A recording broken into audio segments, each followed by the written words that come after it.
5, 4, 3, 2, 1. And it's live.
This is Leicester Till I Die TV.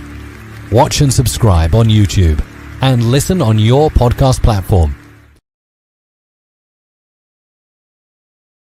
Hello! There I was. I double pressed us and we both disappeared out the show. Good evening. Welcome along. It's Sloppy Seconds.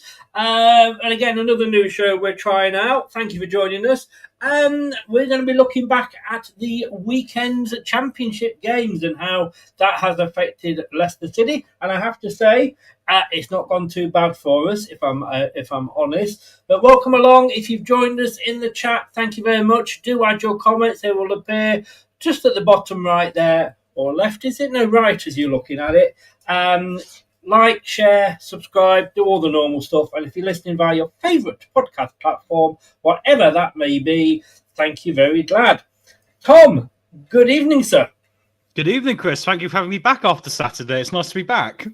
It is, even though we disagreed on one or two things earlier in the day. Oh, it's all part of the fun, mate, isn't it? It's about opinions, mate. It is.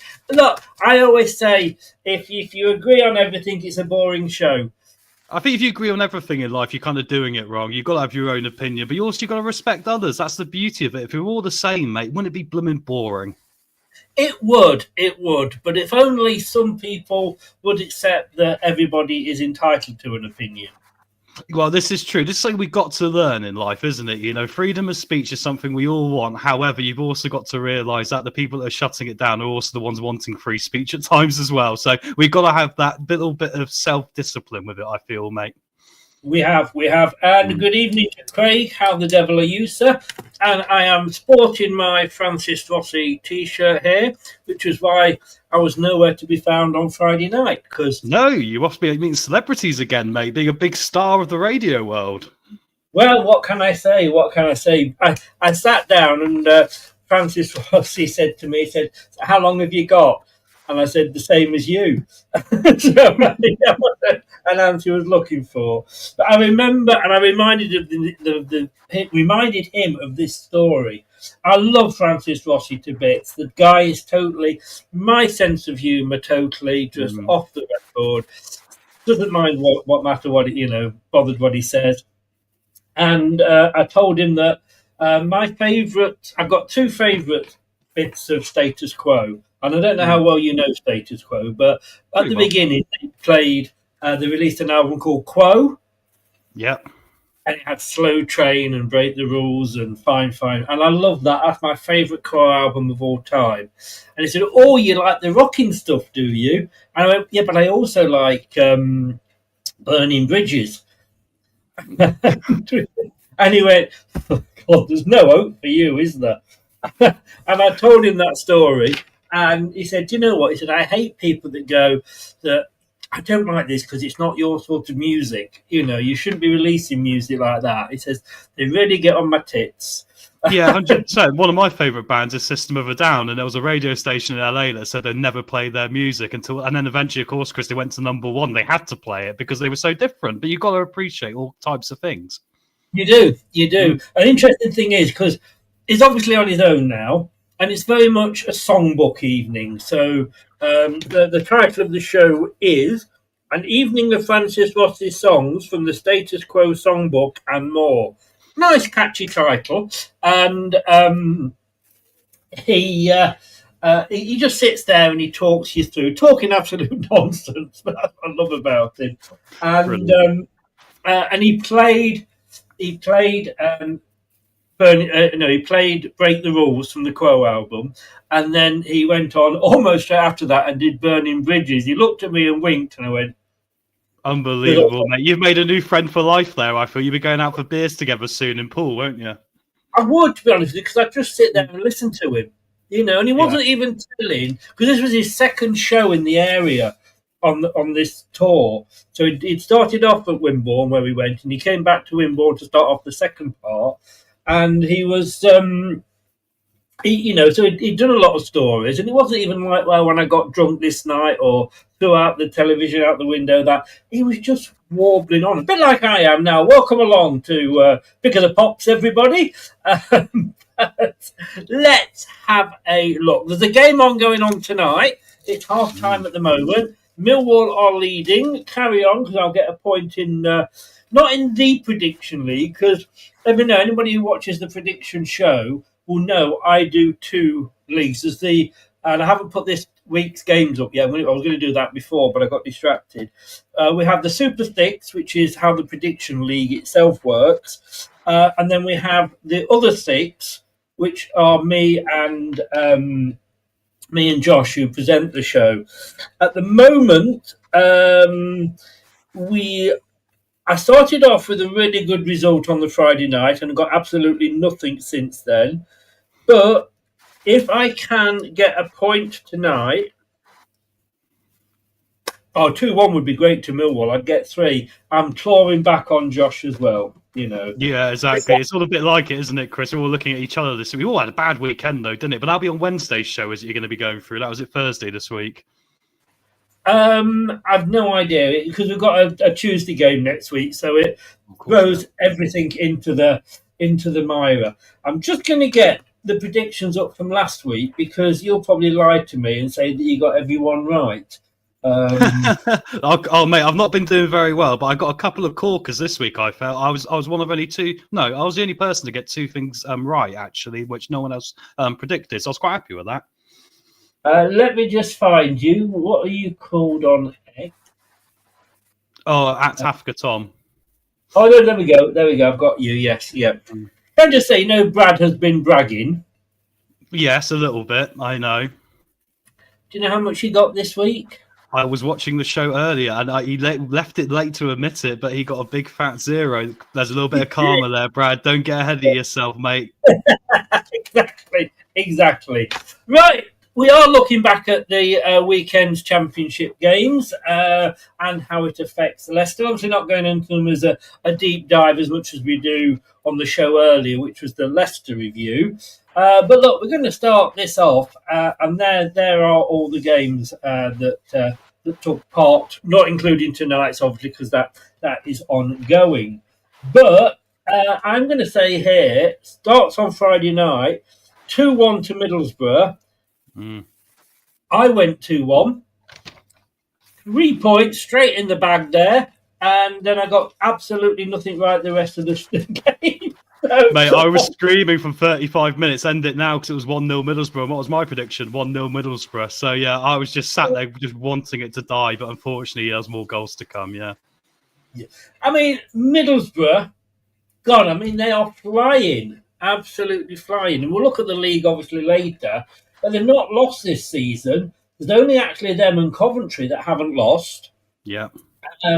They've scored 11. They've only conceded 4 in 6 games. 16 points.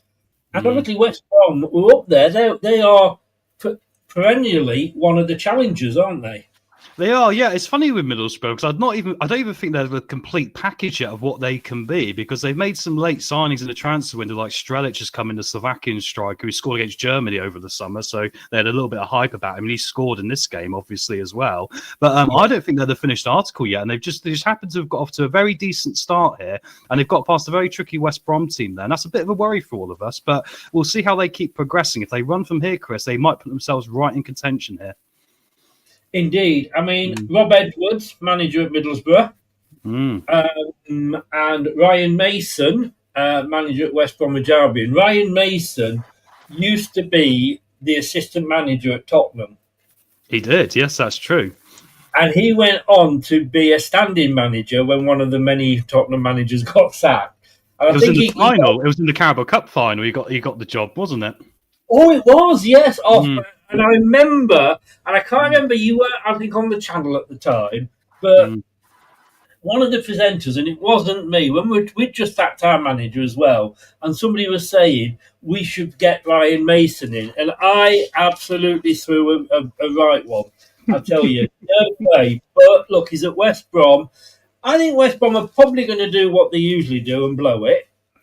Possibly, but he's got off to a good start, Chris, hasn't he? I mean, you think this is probably a big opportunity for him. Tottenham was a big gig when he was quite young, but this is a job where you go, we can really get his teeth into this and see what he does, you know. And I think he's got off to a really good start because they're not exactly the richest club in the world anymore, are they? The boing boing baggies years have kind of gone now, so parachute payments aren't a thing, are they? No.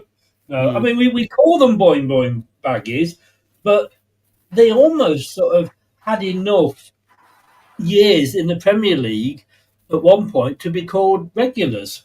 In fact, probably almost like us.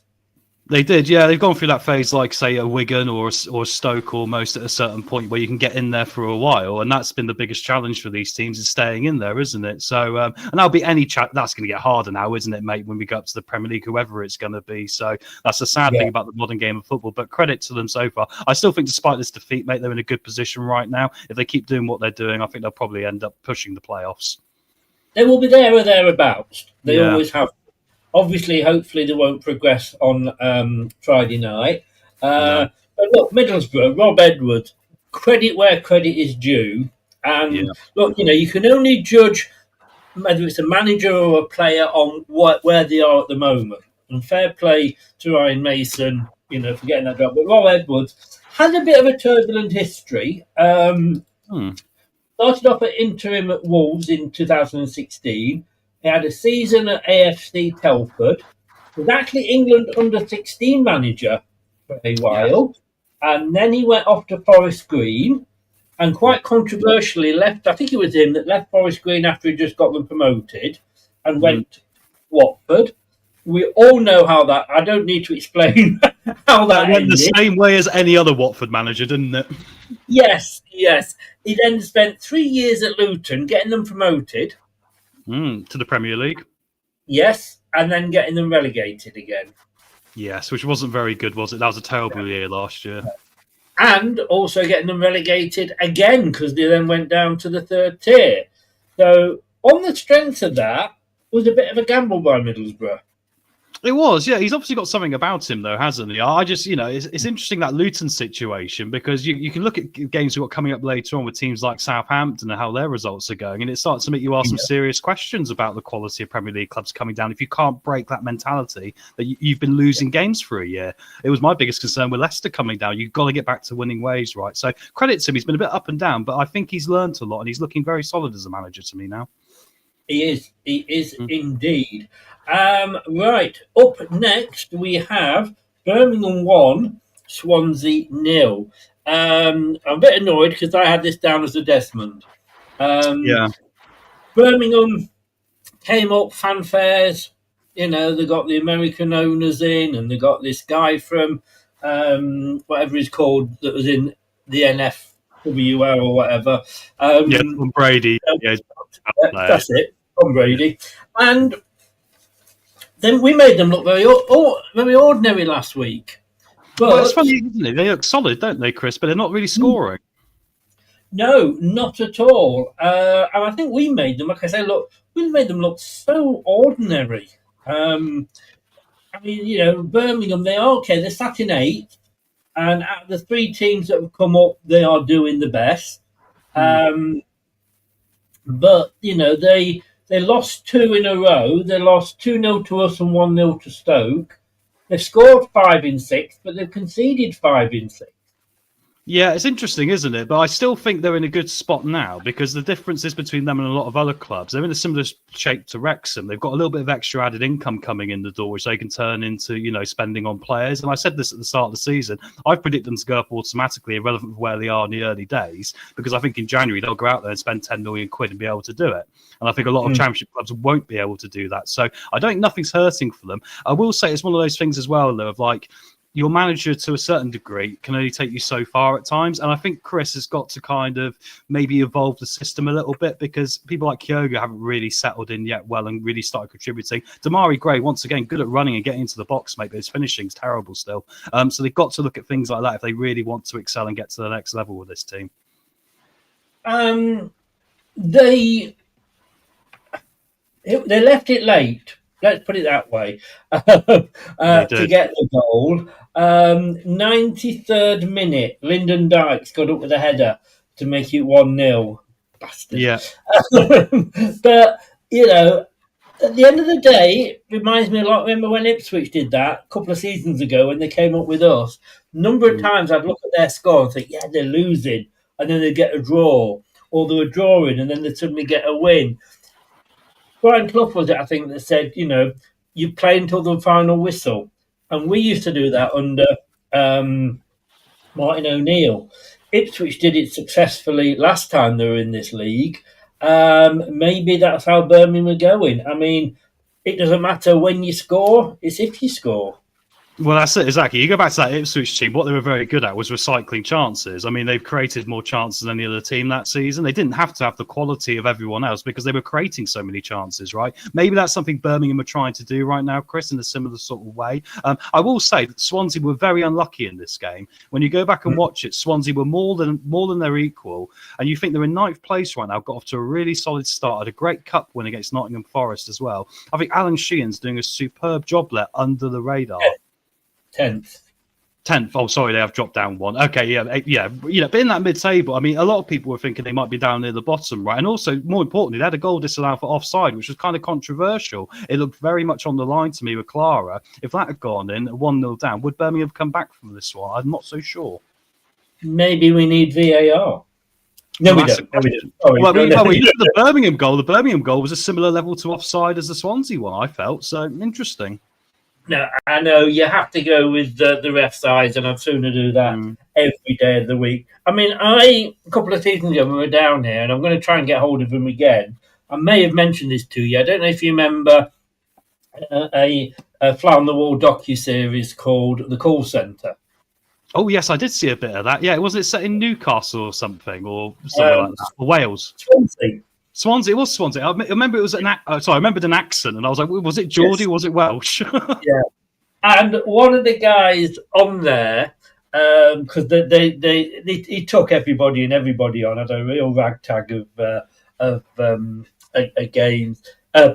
employees. But it was a mad. It must have been great to work for. But one of the guys there, huge Swansea City fan. And his nickname and the thing that everybody called him was Chickenhead. Chickenhead, wow, what a name. Why was that? I don't remember this. Oh, he didn't realise until I explained to him a couple of seasons ago. It was something to do with his eating or something. But Chickenhead is a slang for a female enjoying a male. Oh, right. It's like a Black Widow spider or something. So no. I've had plenty of women like that in my life. They're quite scary, yeah. You've gone completely down the wrong way. It's late night. It's late night. We can do it now, mate. We know that Irish airline, Cunnilingus. That would be your Irish airline, mate, 100%. Go the other way. And yeah, that's why it's called Chickenhead. I got it. Okay, mate. Okay. That was like pulling teeth, wasn't it? You're so innocent. You're so innocent, mate. I love Only it. At certain times, mate. Only at certain times. He kind of summed Swansea up, which was, we were talking football, Swansea up as being the team that was sort of, always sort of looked okay, and you would hope, but they'd always let you down. But like you say, they've started off well this season. Be interesting to see if they can keep it up. And it is early doors, yeah, only 6 games in. Yeah, exactly. Yeah. But we'll see. But I've not got Birmingham as going up. I think they looked when they played us. Like you say, January things may change, but I just think that they will. You've got Sheffield United as well, though, man. I think they might still come back. Yeah, long way to go. Right, carry on. I think they may. But I just don't get into the Birmingham hype. I think they'll do well, but I think sort of 7th, 8th is probably where they will finish. Money talks in football. It does, unfortunately, and we've got January coming along as well. So, and good luck to them. Look, they've got money behind them. I don't begrudge any club getting owners that are going to put money in. Look at us. So, good luck to them. Of course, then we Leicester up to Coventry. I have to say, I have this down as a 2-1. You had it as a 4-1. Yeah, and I'm going to keep the 4-1 prediction going next week. I think I might as well. It's a bit of a fun joke now, isn't it, in the group? It is. And I was kind of disappointed with Coventry. I think if one team was going to win it, it was going to be Leicester. It wasn't going to be Coventry. But it was the game that I was most worried going into. And I think I was looking at 2 games they played, one after the other. And look, they're down in 6th now, 2 places behind us. But they lost, they beat Derby 5-3. And they beat Queen's Park Rangers unbelievably 7-1. Either side of that, we had a 0-0, a 2-2, a 1-1, and now a 0-0. So those are the only 2 games they've won. But 12 goals in 2 games, wow. And they only conceded 4. I expected more of them, and I was worried about the Birmingham game before we went in. I wasn't feeling enough by Preston or anybody like that, but I was really worried by this Coventry side. It's interesting, isn't it, though? Doesn't it show you the disparity between the Premiership and the Championship? Because, you'd look at that Coventry team and go, they are very good at this level. They're a top 6 team, but they still can't score goals on occasion, can they? There's still times that they'll come up a little bit dry. And then it makes you realise when people go up to the Premier League, that's why you see teams finding it even more difficult. That might have been free scoring down here, like Ipswich were, right? So it's fascinating to really show the divide we actually do have in football right now. That does for me. It does. Look, we lost to Preston 2-1. We're sat in 4th. I think if you're an Ipswich fan or a Southampton fan, you'd easily swap places with us. And, we are the best of the 3 that have come down. So we were arguably the most messed of a lot of them, really. Well, maybe Southampton. Maybe Southampton was slightly more, but we had a lot more to gain up than Ipswich. I know. We still got obviously the points deduction hanging over us, so we don't know whether that's going to affect us or not. I know you don't think we will get one, but we are going to get. I'll be shocked because we came under by a long way in this window. It's like £6 million. But we still got the last season included in that.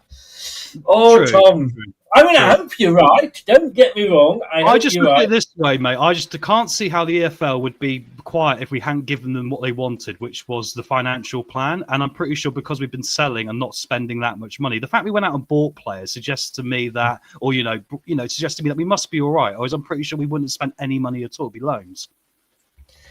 Do you see what I mean? It wouldn't make sense otherwise. I'm not saying I can see you've got a very valid argument, but I just think we've burnt a lot of bridges there and upset a lot of people, and I just think it's going to come back and bite us on the bum.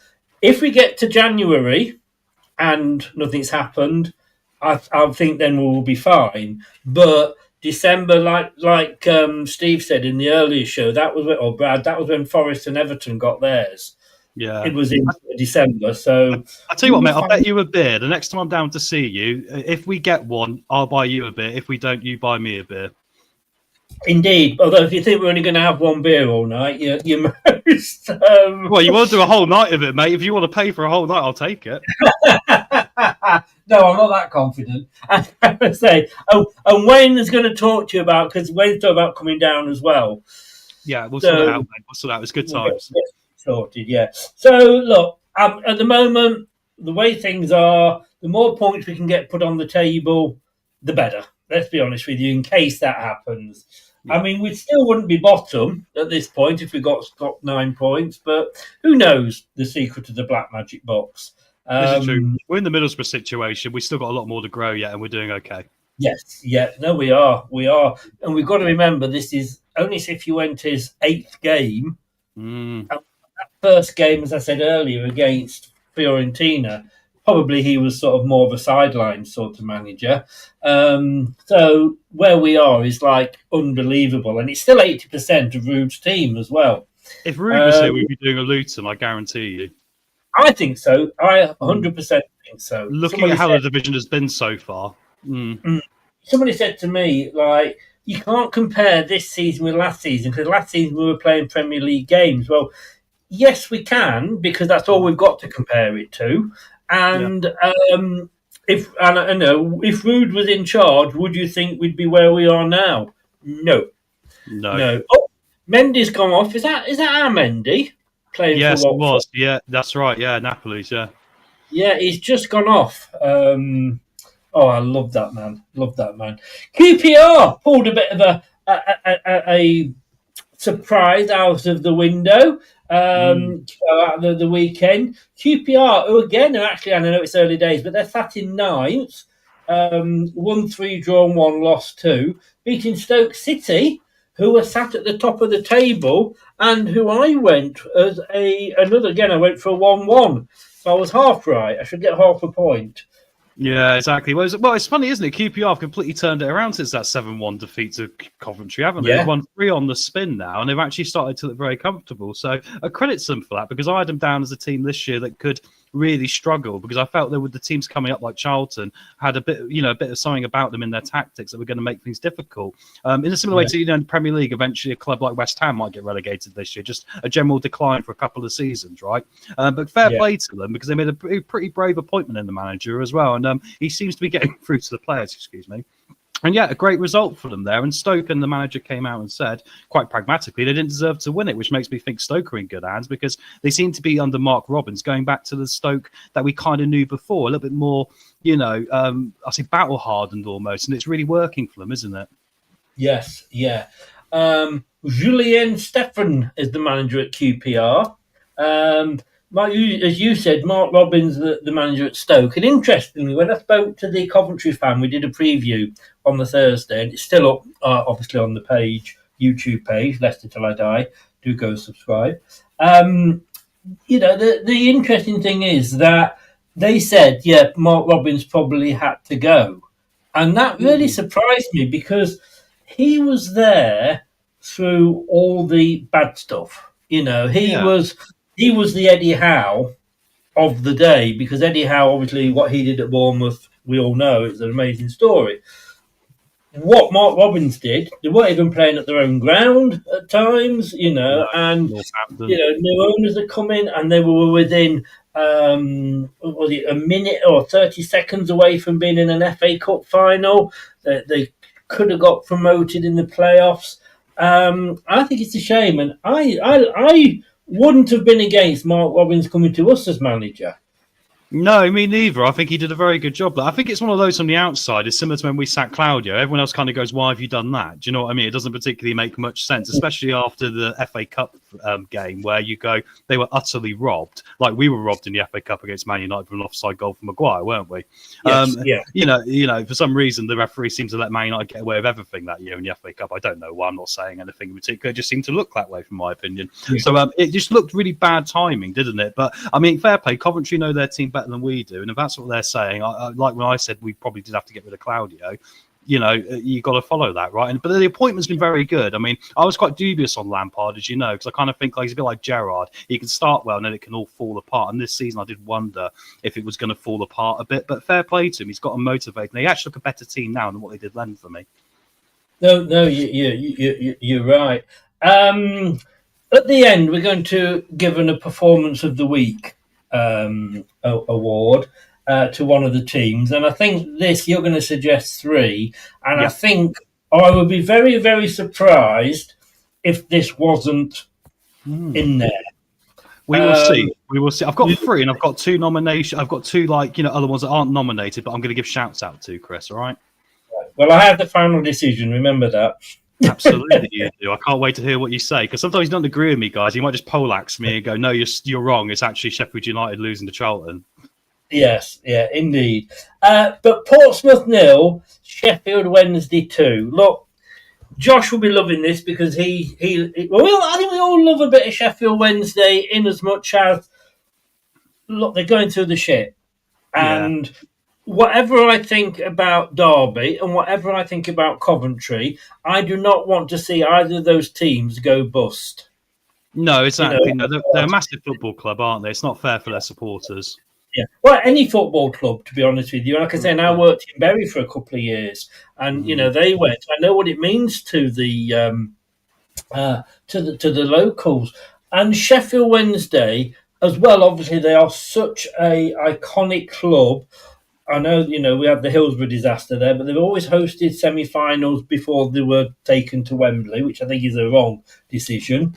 But it's got to be paid for, I guess. But with all the shit they're going through, and it looks like the latest buyout's fallen through as well, to go away from home and win 2-0 against a Portsmouth side, in fairness, that ain't doing too badly at the moment. They conceded 3 goals before this. Yeah, exactly. I mean, they're sat in 12th. They've got a couple of draws. They drew with West Brom, drew with Southampton the week before, beat Preston and Oxford, and as we'll come on to say, beating Oxford is not everybody's bag. But I have to say, look, they must be looking and say, can't believe that they're actually above their neighbours in United. But, God, shout out to Sheffield Wednesday. Well done, guys. Shout out to Barry Bannon as well. You talk about leadership at a time when you really need it. The owner's not giving them any leadership at all. He's a complete and utter child, isn't he, of a human being? And that's the reality of the situation. But he's someone who obviously cares so much about the football club that he is there and taking accountability. And to do that in very, very exceptionally difficult circumstances, and to go out and get a result against a team that hasn't been conceding goals, been playing some very good football, playing some very tight football, making things difficult. Credit to Sheffield Wednesday. I'm very happy they got that win, Chris. I think they did deserve a win by now. They've done it all season. They've been trying. Barry Bannon, I mean, look, the fans love him. Yeah.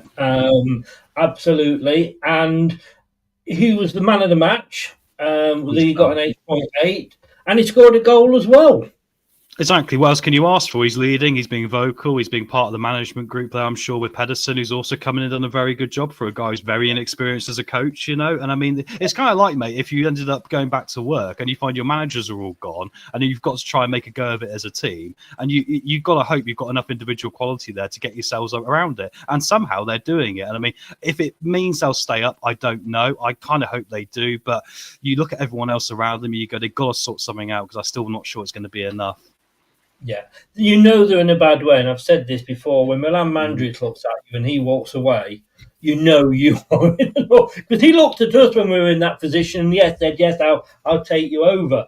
And in fairness, he only ever pays a penny for the clubs, but he takes on all the debt and what have you, and then sells them when they're in a better position. But that's the problem. You never know who you're going to be selling to, and we got lucky when he found the King Power Group or Asian Football Investments, as something they were called then. But fair play to Sheffield Wednesday, like you say. And I had to just then look at this twice, because the Portsmouth manager is John Muschino.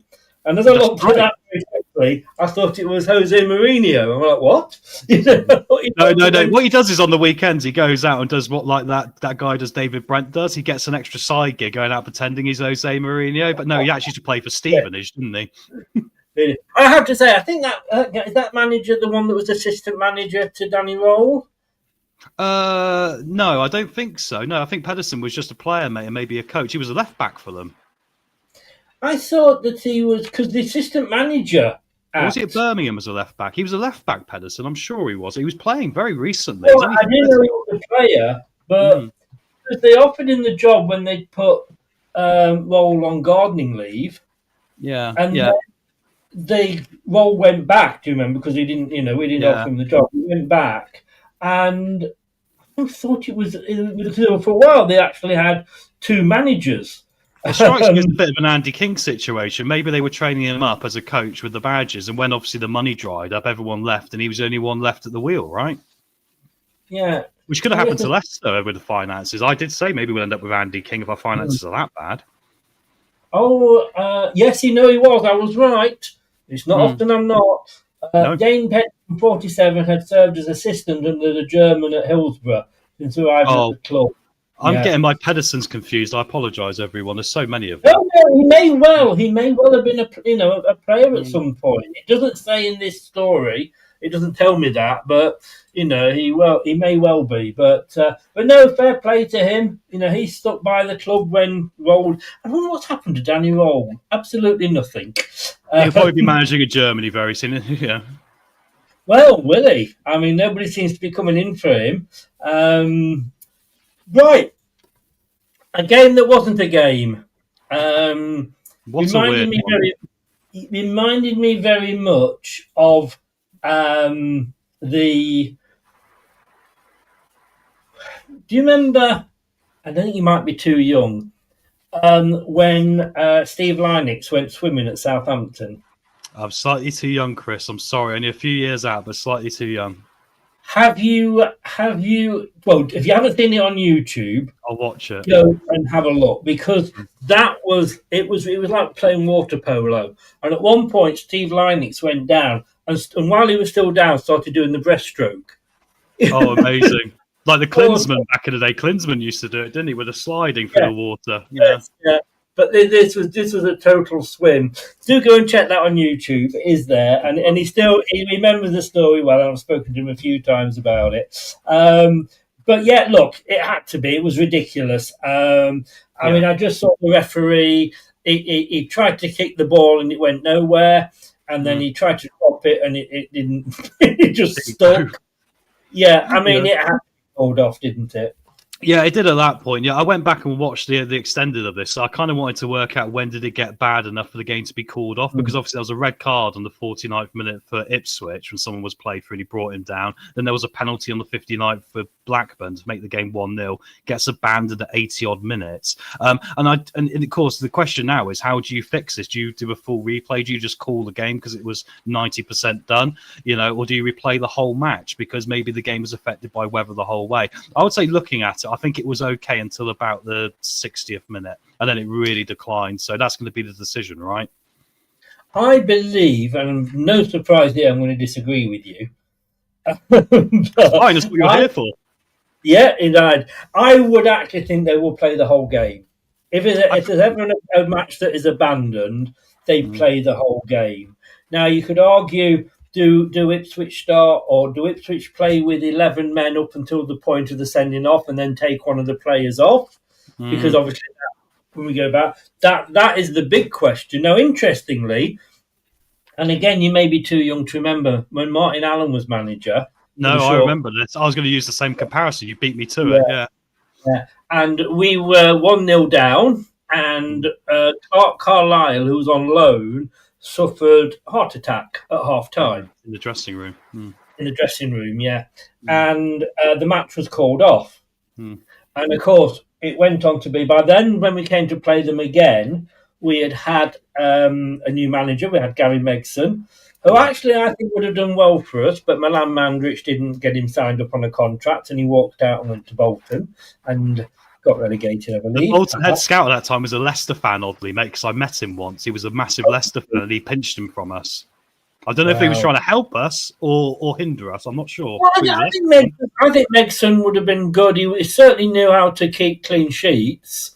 But anyway, so basically, if you remember, we started off, and nothing was said, I don't think, until just before kickoff, and we gave them a goal start, and it was the goalkeeper that did it, because obviously people would be betting on first goal scorer. Nobody's going to have the goalkeeper down to score the first goal. And I remember the people's commentary about it, and they're doing, what's going on?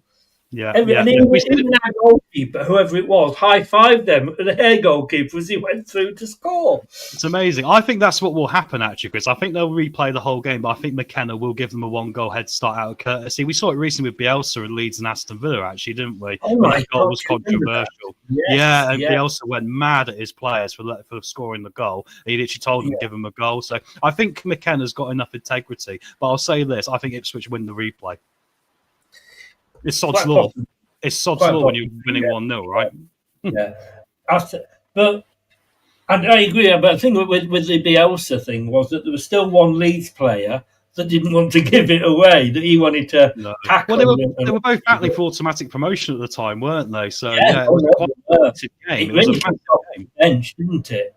Yeah, it really did. Yeah, but I think Bielsa really handled that well. And I think that's something that the managers should remember. I'll be very disappointed if Ipswich don't give them a goal if the whole game's replayed in a similar way. Do you go off with the player? Do you go down? I don't know what time the guy went off. Oh, But what the game? What time the game was called off? No, no. Oh no! Oh no! I see. You mean the red card? The red card was the 49th minute, so it was in the second half. Yeah. So, do they play the first half with 11 and the second half with 10? No, I don't think that's irrelevant. I think it's a new game at that point. I think if I was McKenna, I'll try and get away with giving them a goal and having 11 men, to be honest. And does that red card mean that the guy misses the next 3 games? Yeah, see, it doesn't, does it? Because it's been abandoned. This is why it makes you Well, wonder I why don't the know. NFL got stringent rules on this. Because if it's a Formula One race, mate, if it gets to 80% and it gets abandoned, the race is finished. It's done. Yeah, no, it is. I just wonder because he was sent off during play. Will he get?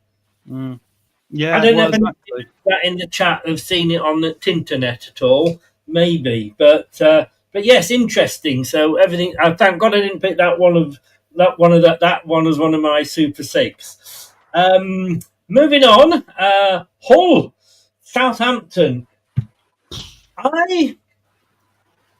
I'm not a Will Still fan.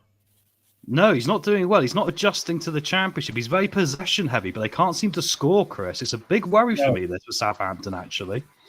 Yeah, I mean, I look at this and I'm thinking, like, everybody said, oh, Will Still. A lot of Leicester fans wanted Will Still. I would have considered him. I would have. Yes, true story. I'll say it. I would have. I would not, because I'm kind of thinking, what has this guy done? So this guy can play FIFA. Maybe I should invite him to do that show. I don't know. Well, he's did well in France. He did well in France, like Rosiner has, or Leroy Rosinier, right? So, yeah, so there's something there. But it is an adjustment to the championship, isn't it? It's a different league. But still, he's never played. Oh, I mean, well, I don't know if he's never played the game or not. But I just don't see what.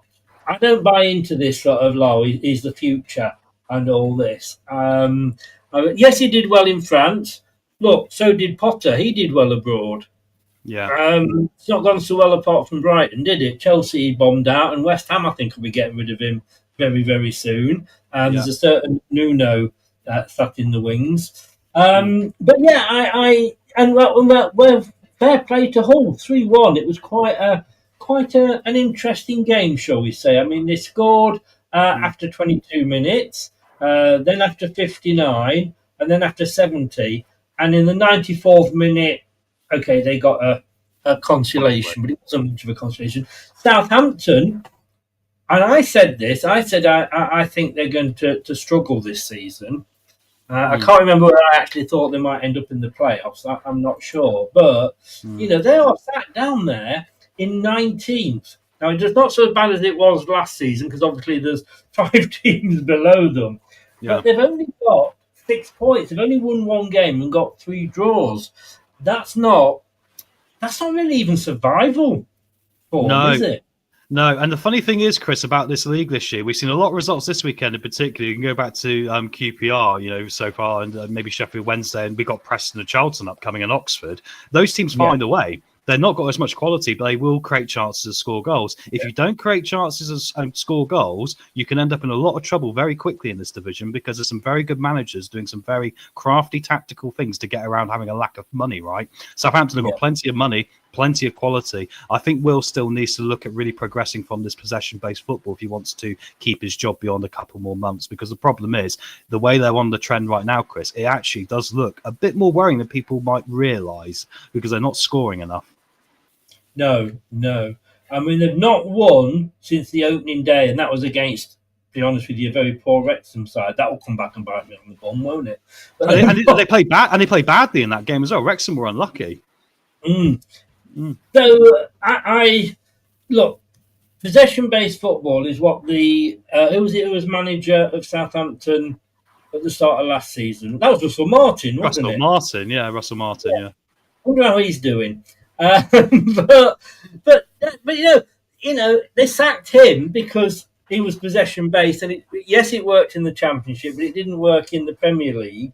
And then they go, I know what, we'll get a manager that likes possession-based football.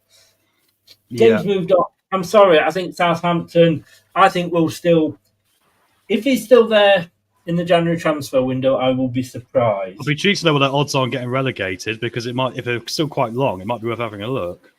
Hull, meanwhile, are 13th, but they've only won 2, got 8 points. So, they are, in fairness, 13th. Did I say 18th? I meant 13th. Yeah. Sorry. Southampton are 19th. Only 2 points ahead, but they've won 2 and drawn 2. Scoring plenty. They've got 10 goals, which is just under 2 per game, but they've conceded 2 a game in 12. But fair play to Hull. But again, you've got to look at it and go, dodgy owner.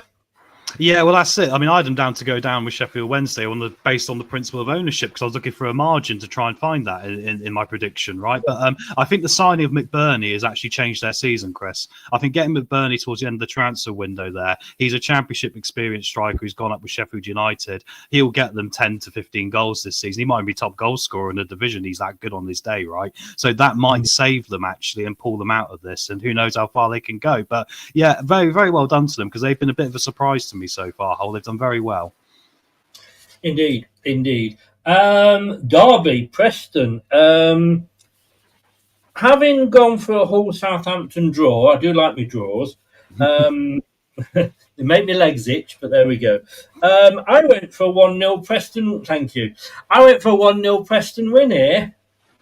Yeah, well done. What a good prediction that is. Yeah, I mean, I've written Preston off at the start of the season. I'm eating a lot of, humble pie now, because once again, mate, they're set up so well tactically. They seem to get around teams. I mean, Higginbottom got Sheffield United promoted with this system, didn't he? He's got the 3-5-2 down, and they beat us. I mean, it's a fair play to them. They're really punching one. They seem to perform well away from home as well. Yes, yeah. I have to say, I don't think Preston will keep it up, because they never do. When we went up a couple of seasons ago, we played Preston quite early, I think it was, and they gave us a good. I think we only got a win because they got a player sent off towards the end. But they always start well, and then always fall away. And they're sat in 5th at the moment on 11 points. There's 3 of us on 11. Bristol, we'll talk about in a second. Leicester and us. Where are Coventry? Let me just have a look down the table. Oh, yeah, there they are in 6th. I will owe them that one. But yeah, I don't think they'll end up there, and I think they'll miss out on the playoffs. Again, it seems to be what Preston do. You know what? I'd love to see them get promoted. I would as well, because they've never had that opportunity, but they got no money, have they? This is the problem. The manager even came out and said they got no money. So it is all about what he can do with what he's got then. It's going to have to be loans and a little bit, whatever deal he can get in. But I will say this, they've got a bit of momentum going, and momentum can carry you a long way. So it wouldn't surprise me if they were touching the playoffs. Let's put it that way. Yeah. I mean, I remember Preston, because I lived in Burnley for 20 odd years. And whatever made you move to Poole, Chris? It was a tough choice. It was like touch and go whether I would or not. But yeah, I lived in Burnley for 22 years. I had no, I didn't. I lived. I know however long I lived there. I had 4 kids in Burnley. Let me just put it that way. And they were all Leicester fans at that point. And I used to love going to Preston because A, it was easy parking, and B, they always had Leicester as a family day, which meant you paid £1 per child. So it cost me £4 to get them in, where normally I'd be paying 20 plus quid. So I loved, and of course they used to have, until it was moved to Manchester, they used to have the museum there as well. I always liked Preston as a club, and obviously they've got the history. I'd love to see them go back up as a team that hasn't been up there before. So I do hope they do, but I can't see them going up. But this was a really good win for them. And Derby, one win this season, and that was, funny enough, over West Brom. Couple of draws. They lost heavily to Coventry, as we know.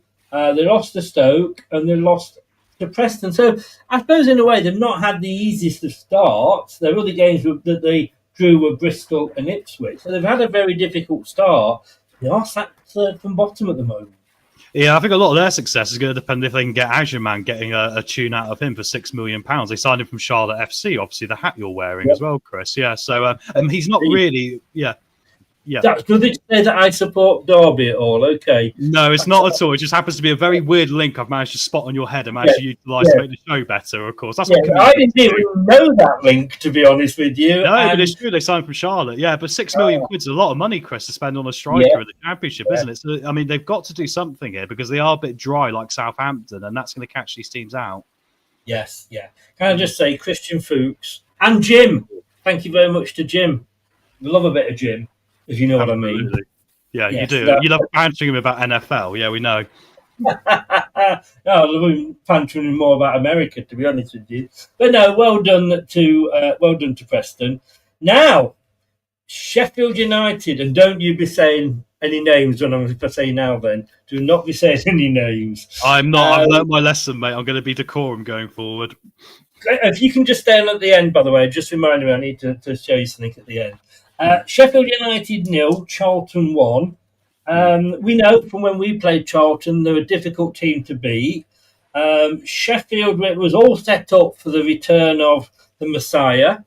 You know, he walked out before the game started and he took the applause and the adulation of the crowd, quite rightly, because look, he's a hero there. I was joking at the start of the season, wasn't I, when they started to lose? How long would it be before Chris Wilder came back? Apparently, I didn't see any naked girls throwing roses in front of him as he walked out with the team. But he could have demanded that. He could have demanded that and got it because, I mean, you know, third time he's gone back. He could have asked for anything he wanted. Yeah, he could have done, but also he actually supports Sheffield United, doesn't he? He really loves them. He doesn't want them to get relegated. But I did clock this. I said at the start of the season that I felt Sheffield United made an absolute clanger here because to change up a system that was so close to getting the job done, I think you look at Leicester when we lost to Watford, and I've used this comparison a lot. We came back the next year and smashed it. I think they should have used that momentum and just improved the quality he had, and then this would never have happened. And now they're in a position where they've got a lot of catching up to do. And of course, a difficult loss here in the last minute to a Charlton team like Oxford and like Preston that are doing things their way, not playing by the rest of the Championship's rule book, making the best of the quality they've got, and they stole the game, and fair play to them for it. But Sheffield United are still going to have a lot of work to do because it shows you the rust that's set in already after 5 games. Yes, you know, I mean, they've not won one. They're the only team in the Championship not to have won one after their Wednesday's win. They've scored 1 goal in 6 games. They conceded 13 goals. I'm sure Chris Wilder will keep them up. Yeah. And there was a video going out on YouTube where he was meeting the players after when he first re-signed, and a couple of the established ones were hugging him and what have you. The players obviously love him. They'll buy into what he wants to do. I don't think he can keep them up. He's only 4 points behind Wednesday at the end of the day, and we'll probably be down there when we get the points deduction. Just saying. And whether he can get into the playoffs, because he's already 10 points outside of that. Oh, he can. Come on. The Championship, Chris. Roy Keane got Sunderland from bottom to the automatics after like half the season was gone. It can happen. He can get on the run. Yeah. There you go. You've answered my question. Yes. Oh, sorry. I didn't mean to jump in. But yeah. But the thing is, mate. That's what I was going to ask you. Could he? Yeah. It was a rhetorical. Is there too much of a gap? They're in the same position as Southampton right now. They're playing a lot of possession football and holding the ball well, but they can't score a goal. But Wilder will do what Will still might not be able to. He'll get them scoring again, won't he? Yes, no, he will. He will. And he may even get the best out of a certain ex-Leicester forward.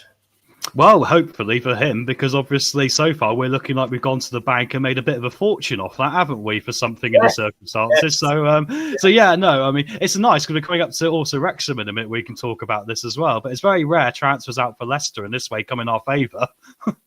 Indeed, and he wasn't even starting. He wasn't even in the starting 11. So, hang on, we've got a fight going on. Well, are you watching ice hockey tonight, or are you watching the Watford Millwall game? I'm watching the Watford Millward game, but Watford. We had a fight in our pre-season friendly last night between Ottawa and Toronto. There was 3 fights broke. I was like, guys, it's a friendly. Chill out. The season hasn't started yet. This was really, this was quite coming together, and the referee just says, shake hands and make up. What's the score? Still 1-0? Still 1-0 to Millwall. 4 minutes extra to go. Come on, Millwall.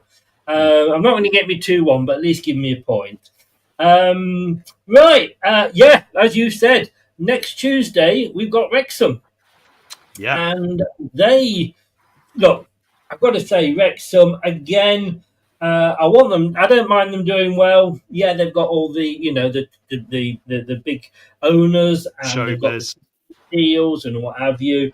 And, they bought Superman's son in last week to watch them and they got beaten by QPR. But 3-2 wins. It's their first win of the season. No, it's the second win of the season because they beat Millwall a couple of weeks ago. They lost to QPR. I don't think they're going to get promoted, but this was a good result for them and not a good result for Norwich, who sit Wrexham are in 15th and Norwich are in 14th, both of them on 7 points. Yeah, Norwich are struggling at home a bit, which surprises me because you would expect Norwich at home to be picking up a lot more points than what they have done so far. But this for me, Chris, I put Norwich 2, Wrexham 3 for this one, as you know, because I had a feeling with the pressure starting to mount on Phil Parkinson that they had to go get something today. And the difference was Josh Windass was back, and they also made 3 of their new signings go into the first team. So Kabore started, Hyam started, and Sheaf started. They signed from Coventry, right? It seemed to be Windass in particular coming back, someone we were considering having ourselves at Leicester over the summer, has made a massive difference to them. So I think, fair play to them because they've got themselves, going a bit more now. And it's not an easy place to go, Carrow Road, is it? In spite of Norwich not being in the best form. So a cracking result for them in the circumstances. And it'll give them confidence coming to us, won't it? So hopefully we can face the challenge next, especially with, Cody in their back line. Well, unfortunately, there's no Danny Ward in goal because he's injured. No, he'll be in the McDonald's over at Foss Park. Exactly. I have some breaking news, everybody. The Balloon d'Or has been announced, and it's Ousmane Dembele wins it. Okay, well, they won the Champions League, and he was very effective, so I guess it kind of makes sense, right? Yeah. The French side's domestic dominance and run to the Champions League glory meant PSG were always likely to house the winner of this year's award. Spain's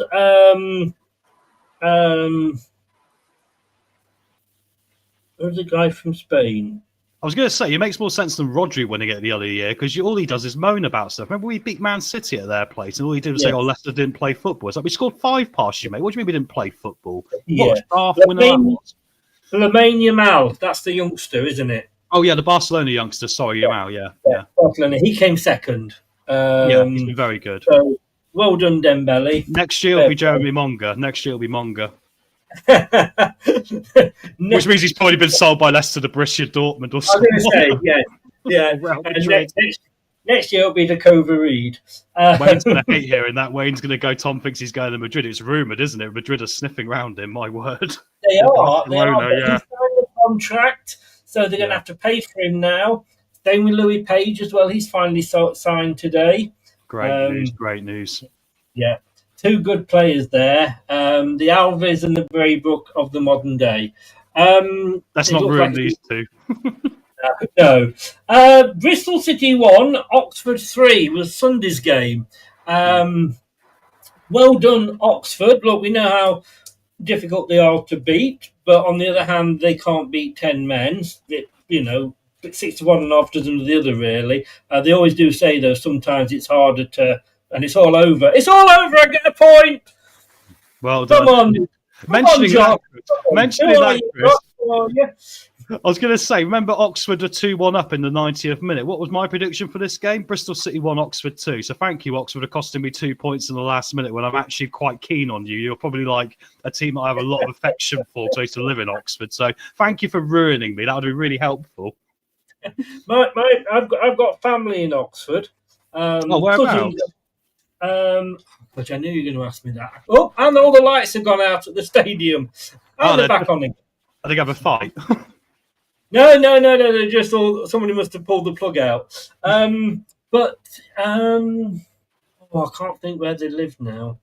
I wouldn't recognise them if they came and knocked on my door here. I've not seen them for about 40 years. We'll move on then, mate. We'll move on. I used to live in Headington, right next door to the old Oxford United Stadium, actually. Literally touched it.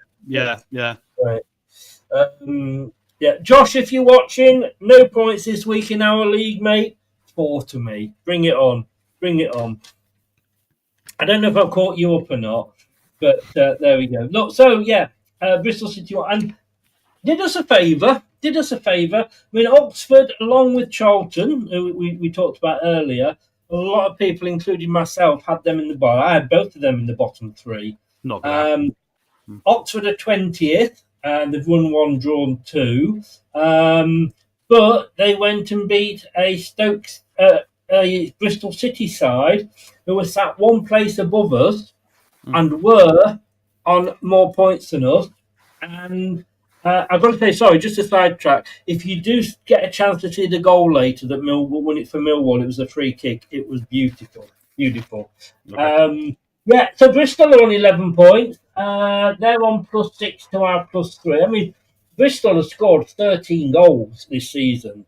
Again, that's very good. Still a game, but they have conceded 7.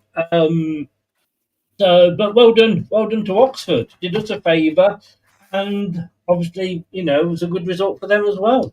It was, and it was well deserved, Chris, because Oxford so far have not really got the rub of the green because they're coming from a very difficult place in comparison to the majority of other teams, and it's despite being in the Championship last year, right? I mean, but I think they've made some very good signings this summer. I think Placetta, I think he might have been there last year, but he looks amazing. That goal he scored to put it 2-1 was utterly brilliant. And the other younger lads they got coming, like De Keersmaker, the Belgian midfielder, he looks very good. So I think they're making the best of a very tricky situation. I said after they played us, every game they play this year is going to be like the game they played against us, and a lot of times they're going to come up empty-handed, right? So I was delighted when they got 3 points, and I did kind of see it coming because Bristol City have been doing very well, but Oxford playing a certain way that was going to make things difficult for them. They took advantage of set pieces. I've got to say, you didn't predict that game, but if you saw it coming, what would your prediction have been? Well, what, the Millwall one or the Bristol one? I predicted it. I predicted Bristol 1, Oxford 2. Oh, sorry, you did. You said that. Yeah. 90th minute ruined me, unfortunately, from getting 6 points or whatever it was, Right. So those are the games this week, which I can say fell reasonably well for Leicester. And at the end of the day, if I'd said to you, would you have taken a point pre Coventry? Would you have taken a point? No, I'd have gambled and just accepted if we lost. I don't think I'm in that. Then I think we're Leicester, mate. I think the way we've done so far, we don't want to limit ourselves. I think we could. I joke. I might predict 4-1 until we get a 4-1 because in a minute it'll click. Yeah, and I have to say, you've just said then about the way Oxford play, and you mentioned the same as well for Charlton. I think that teams play in a certain way because of the funds and the players that they've got. Isn't it funny when you've got a manager that looks at the players and go, yeah, this is how the team play, this is how I'm going to play. If only we'd had one last season like that. I know, exactly. But luckily we got one now, and if we hadn't, we might be in Southampton's position, who's obviously just gone, we're going to play possession football because we've got quality after being in the Premier League, right? And we are sort of toasting with champagne before we've opened the champagne bottle, in fairness, this season. But we can see Marty's progression, and he's going to do more because his words match his actions, right? That's the great thing about Marty. Rude's words never match any of his actions. He was disingenuous. I'm sorry. Yeah. Just showing the table there. Watford haven't moved at all. Millwall have gone up to 10th, which makes the table that I'm about to put up look outdated. But this was the table before tonight's game. So Millwall are up there in 10th now, so move Swansea, Charlton and Portsmouth down 1. But look, it's looking good for Middlesbrough. I mean, it's only 4 points, but, they've not lost yet this season. Stoke are up there. I don't think they will stay up there, but, Mark Robins is doing a good job. Leicester in the playoffs. If you'd given me this at the start of the season, I would have bitten your hand off. Isn't it interesting, mate? Because I bet you at the start of this season, there'll be no one on the planet that had predicted the table to look like this after 6 games. There was no one who would predict, no one at all, which shows you the fun of the championship, right? I find it a really fun league because it's got a bit of everything, you know? So it's really, I mean, I'm glad I could be happy about it because we're in 4th right now, you know, and I think we can get better. But yeah, no, what a fantastic start to the season it has been. And it's really interesting to see teams up there like Charlton and QPR, you know, and Preston, who we weren't expecting at all. No. Right, going on to the bottom half. Sheffield United still there, 4 points now behind rivals Wednesday. Wednesday, can't believe it. Derby down there, that's the third. Watford haven't moved because obviously they didn't get any points today. Oxford there. Look, the two that surprised me there in that bottom half are obviously Ipswich and Southampton. Now, that's right. Yeah, I mean, last season, when we appointed Steve Cooper, he said, I'm going to buy experience because you're not going to blame me for us going down because I bought inexperienced, championship players. Ipswich went out and went, no, we're going to buy hungry players. And they bought a lot of like the Schmodic and all the others, and of course Hurst from us a few seasons ago. And they went for all the younger championship experienced players. And I said at the start, I said, it's going to be interesting how this works out. As it happened, obviously, we both got relegated. Shit happens like that, doesn't it? But therefore, based on that, I've got Ipswich walking away with the table because they've got players that should know this league. And look, won 1, drawn 3. All right, they've only lost 1, in fairness. Plus 4 goal difference, but that down in 17th. That is a huge surprise. That's more of a surprise than Southampton being in 19th. Oh yeah, totally. Because McKenna was part of a longer term project, right? So the expectation was like 75% of us, I think, put Ipswich to win the league this year. You know, we just felt he was going to come down, just continue the work he did last time. They've not found the same stride they had last time in the Championship. I've noticed they're not as good at getting the ball in the box and just creating chance after chance after chance. They were playing a lot more long balls in their game before it got abandoned against Blackburn, and I find that interesting how it's sort of deviating away from what I thought was a very stable plan. And it's something Ipswich have got to look at because maybe McKenna might sabotage himself in a minute, Chris, the way it's going. Yeah. Has the Brentford talk maybe got to him a little bit? I don't know. You know, life's funny like that, isn't it? Yeah, another team that might be looking for a new manager soon. But look, here we go. Look, that's the Geeks games. That's the table. There's only one thing left to do, and that is the performance of the week. And what we do here, guys, yay! It returns. It's back. I always have it by the computer for my Football Manager streams when I win something. I'm Will Still. Yeah. Well, yes. Say no more. What we do here, guys, is that Tom will give us some suggestions that he thinks has been the performance of the week. I will then listen to those, and I will either take on board one of his, or I'll knock him out the park and come up with my own, depending what sort of mood I'm in. But it's not individual. Yeah, hammer time. It's hammer time, everybody. But like I say, it's not an individual performance; it's the team performance. So, Tom, hit me with it. Yeah, 100%. If you're in the chat, feel free to put an answer in yourself as well, obviously. So I'm going to start with 2 honourable mentions, which you're not going to consider, but obviously you can poleaxe me. Honourable mention to Wrexham and Preston. I think both 2 good results there. But if we get to the main nominations now, first one's got to go for Sheffield Wednesday, hasn't it? To get our first win of the season away at a team only conceded 3 goals so far this season, you know, in good form, you know, I think that was a real character-building win for them. And who knows, Chris, if they now go and get a win next week, that could be something very crucial for them in their, you know, a battle against surviving, against all the odds which are coming against them, right? So first one will be Sheffield Wednesday. Second one will be QPR. I think QPR, after that 7-1 win, it all could have fallen off a cliff, but they've come back and won 3 in a row. And this was against a Stoke team that was in really good form as well. And they really battled against Stoke and managed to win the game. And Stoke themselves said they deserved it, QPR, which was a great credit to them. And the third one, you know, I've got to go for it, Oxford United. I mean, really needed a win as well. Similar story to Sheffield Wednesday here, right? But a first league win, I felt they were more than worth the value. And once again, against a club away this time, though not at home like QPR, away, that were in third place in the league and also free scoring. So well done to them. So Chris, you've got Sheffield Wednesday, Oxford United or QPR.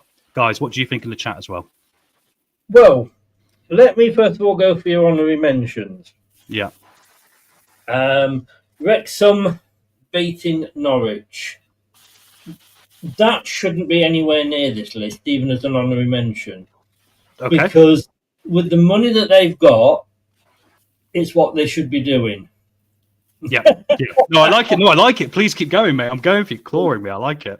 Yeah. But no, that's the way I look at it. You know what I mean? Yeah. You know, Birmingham and Wrexham, everybody says, oh, they're good, they're all of this. You know, Wrexham, and look, as long as they stay up this season, I still think it's a fantastic story, and I don't begrudge them anything at all. But I don't think, I think it's only what is expected of them.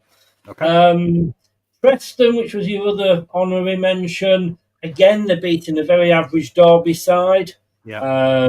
They always start well, so that was kind of expected. So, all right, they're only honorary mentions, and I understand why you've gone for them, but they're just not for me. Now, your nominations that you made, or will I go for somebody else? You'll probably give it to Leicester because you gave us an 8 of the weekend, didn't you? And I explained that again in the show earlier. I stand by my 8 for that performance. Yeah. It's just that obviously I was right and everybody else was wrong. Way of the world nowadays, that isn't it? Yeah, indeed. Look, Sheffield Wednesday beating Portsmouth. What can you say about that? QPR. I get what you're saying. Again, a very good win away to Stoke, but they are an established side now in the Premier in the Championship. QPR. I mean, Stoke are obviously the team that were jointly on form with Middlesbrough, and I think if they'd won this, Stoke they would have gone top. Where Queen's Park Rangers have turned it round, they've had a bit of management upheaval as well, as we know with Marty. But yeah, I kind of comparing it to others. Again, I think that is the bottom of the 3 I would go for. Oxford, yeah, I mean they beat. Who did they beat? I've lost Bristol them now. City, who were in third. So it was That was yesterday.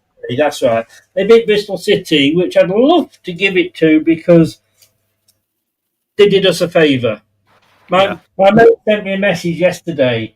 He goes, "Come on, Oxford, well done." And I'm like, "What are you on about?" Because I didn't know the score. He said, "Oh, they're beating Bristol City. That's good for you." Oh, yeah, it is. I hadn't realised. Craig's gone Sheffield Wednesday. Ronald just got back home from the Speedway. We beat Sheffield by 1 point, and we're in the final. You know what?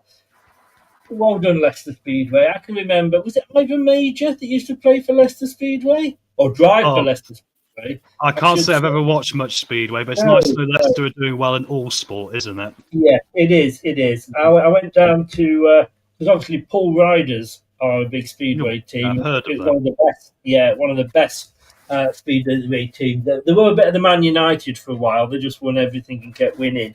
And I went down, and I've got to say, I hadn't been down for ages, and I went. First time I met my daughter-in-law was there. I drove past their stadium when I went to go see you, actually. Yeah, quite possibly. It was the football stadium, but it's now it's no longer the football stadium. It's Speedway and greyhound racing. I have to say, I know what you're saying, Ronald, but whoever's leading at that first corner, 9 times out of 10 goes on to win the race. So, unless you have a crash. I'm going to go...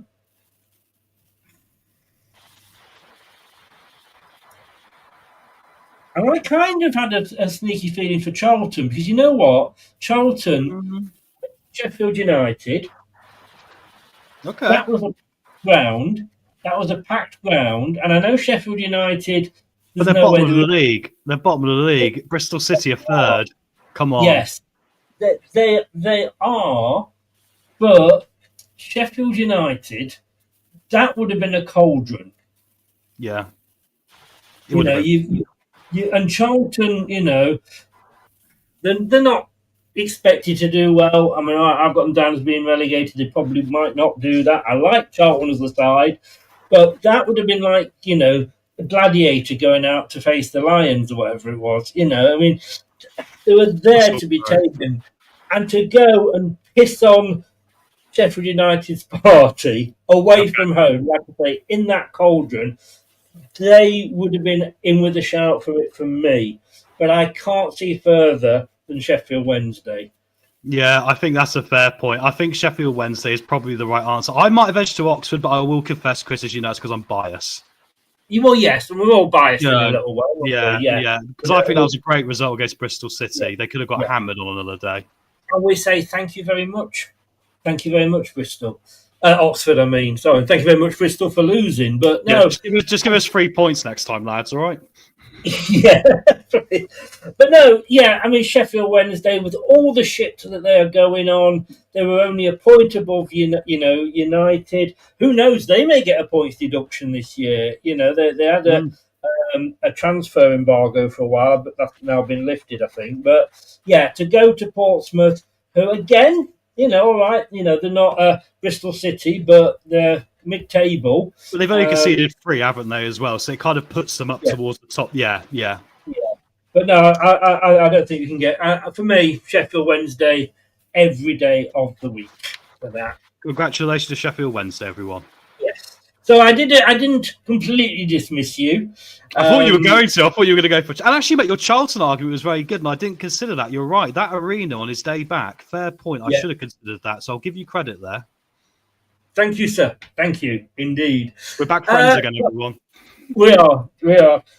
Guys, did you like this show? Would you like us to do it again? I enjoyed it. I think we should do it again, Tom. I'd like to do it, yeah, because I'd like to see at the end of the season how many Performance of the Week awards we give to which team. We'll crown them the Championship Performance Team of the Year. Indeed. You keep a record of it. I will indeed, mate. Who won this one? Oxford, wasn't it? Sheffield Wednesday. Sheffield Wednesday. Charlton. Sheffield Wednesday, week 1. I got it down, mate. All right. Yeah. Tom, stay on the line. But thank you very much, guys. We'll probably do this again next week. I really enjoyed it. I hope you guys did as well. Don't forget, like, subscribe, share. And if you're listening via your favourite podcast platform, thank you for lending us your ears. We'll be back at 7 o'clock tomorrow, everybody. We will be doing the Boxes Forum. And I haven't picked a subject yet, so it's all out there to be decided. I will have a think when I wake up in the morning or early afternoon, as it generally is a lot these days. Thanks very much. Have a good night. Speak to you soon, Tom. In a minute, actually. And I'll see you guys tomorrow at 7. All I will say is, if I can press the right button, good night. Thanks for watching. These videos are tremendous. You better like them too, or I'll be back. This podcast is proud to be part of the TalkSport Fan Network. TalkSport. Powered by fans. That will conclude this evening's entertainment.